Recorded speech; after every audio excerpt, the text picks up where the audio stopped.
The human heart. It has one main job: to move blood.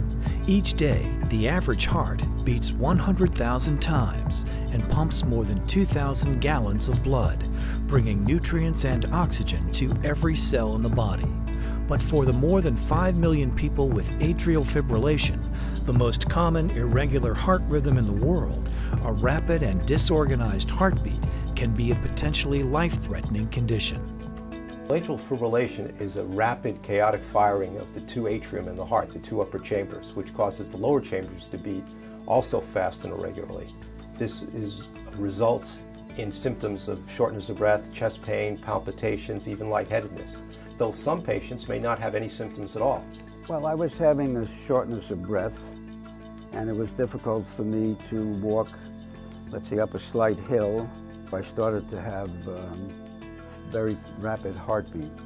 While atrial fibrillation itself is not life-threatening, there are associated things that atrial fibrillation causes that are. Because the condition prevents blood from being completely pumped out of the heart, it increases a person's risk of stroke by 5 to 7 times. First, atrial fibrillation is associated with an increased incidence of stroke. Second, if the rate of atrial fibrillation is not well controlled, it can cause deterioration of the heart function and congestive heart failure. In the Framingham study, they showed that people with atrial fibrillation had an increased mortality compared to those that did not.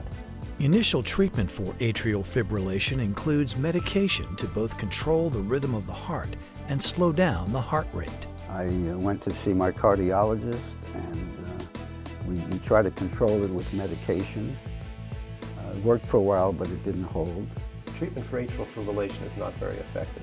Initially, we would treat patients with beta blockers, and if that wasn't effective, we would use antiarrhythmic medication. But the effectiveness of all these medications is not even 50%. When medications fail to improve symptoms, a surgical or non-surgical procedure to treat atrial fibrillation is the next step. Catheter ablation has been the most successful. The pulmonary veins are the focus for the abnormal electrical activity which causes the atrial fibrillation, or the tissue immediately around the pulmonary veins. So what we want to do is we pass wires from the veins in the leg into the heart under X-ray, and we pass them into the left atrium.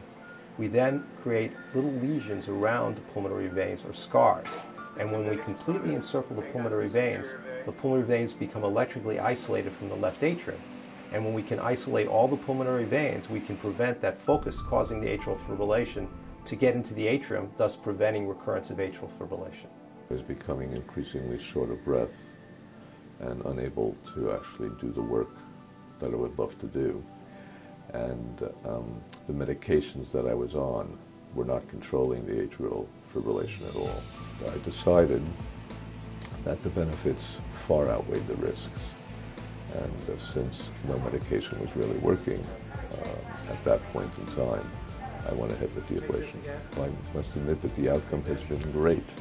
And at the present time, I'm in normal sinus rhythm. It means my heart is beating normally. So the future looks very bright.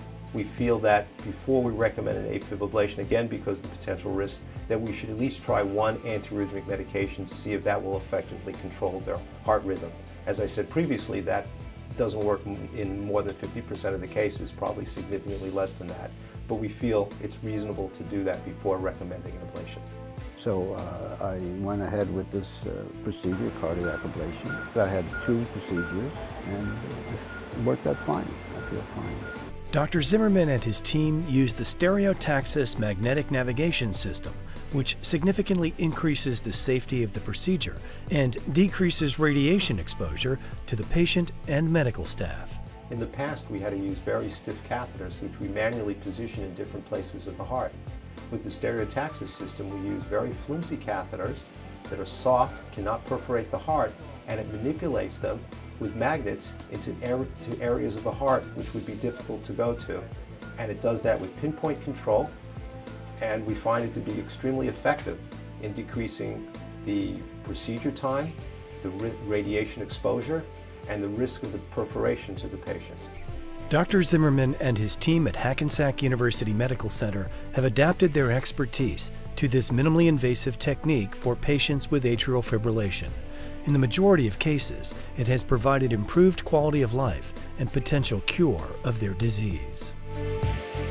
To learn more about the cardiac services available from Hackensack University Medical Center, visit hackensackumc.org.